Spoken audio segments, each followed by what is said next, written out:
was the love of your life. You've done a really good job at moving on. And then this woman who looks exactly like her drops from the sky. I mean, of course you'd want to be around her. Yeah.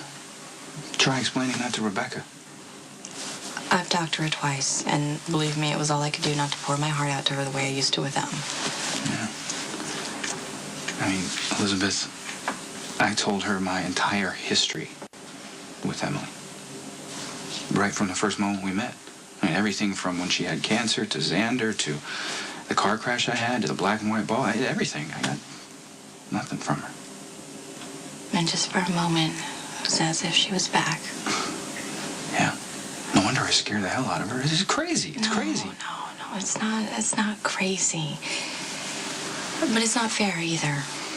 You know, it's not fair to you or her or even Emily.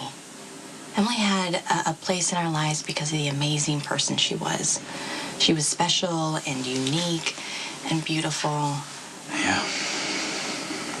And even more so on the inside. That can't be duplicated. I cannot envision your living or working here. The Quartermain home and all of its resources are at your disposal. Why would you do that? Because I can. Now look, would you please just indulge an old man who has more money than he will ever know what to do with? You don't even know me. I do know, my dear, that you very closely resemble our beloved Emily. And she certainly heard it enough. Yeah, and I've seen a photograph, but just You know because something? She was the best of us. Look, I'm not Emily. For you to take me in based on my looks, it's not smart. You didn't come to me. It was an offer that I made to you freely, absolutely unsolicited. For all you know, I could be an axe murderer. I'm willing to take my chances. You're very sweet. I don't think I've ever heard anyone call him that.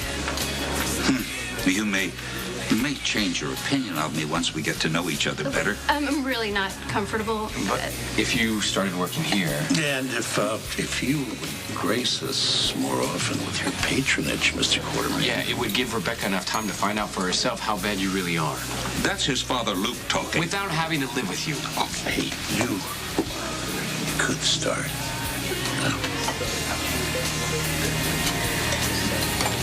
All right. I'll take the job.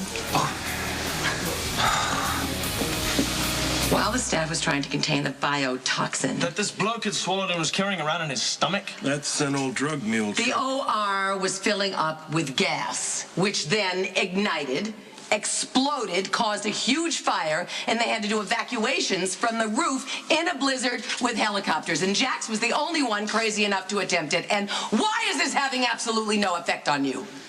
Because I'd like to get out of here, and I figure if my kids or anybody I cared about was affected by this, you would have already told me. Oh, I'm sorry. I forgot to tell you that your daughter-in-law is a patient at Mercy Hospital. She is on the mend, and I, in fact, was released after 24 hours with your daughter by my side constantly. What are you talking about? That OR shares an air duct with the boardroom. I was there for a fundraiser. You came in contact with this poison? Don't start. No, what do they know about this stuff? Oh, spare me the phony concern. Luke couldn't stop talking about you, honestly. I don't even think he realizes how much. No kidding. Yeah, you know, some men just have a lot of trouble expressing how much they truly care. No, Luke knows how much he cares about my money. But I could have died from the fire, from the poison, from the helicopter, and you never would have known the difference. Look, I was wrongfully incarcerated here, sweetheart. You can't be angry because I didn't save you. No, but I do think it's reasonable for me to think you should communicate. This is just as much my fault.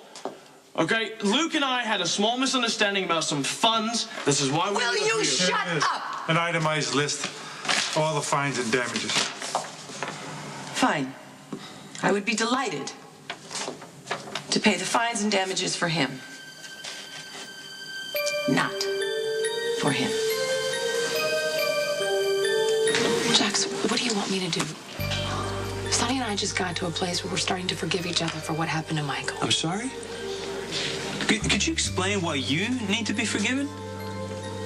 I thought Michael was shot in Sonny's warehouse, standing next to Sonny, by a bullet that was intended for Sonny. Okay. Whatever Sonny's done, I knew what he was about when I married him. I I chose to make Sonny Michael's father. I chose to bring Morgan into a world knowing he would never have a normal life. This is on me. I did this to myself and I did this to my kids, and as badly as I wish it were different, it's not.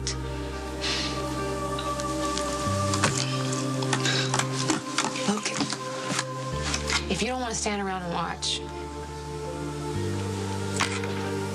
I won't hold you to any of the promises you made. Yeah.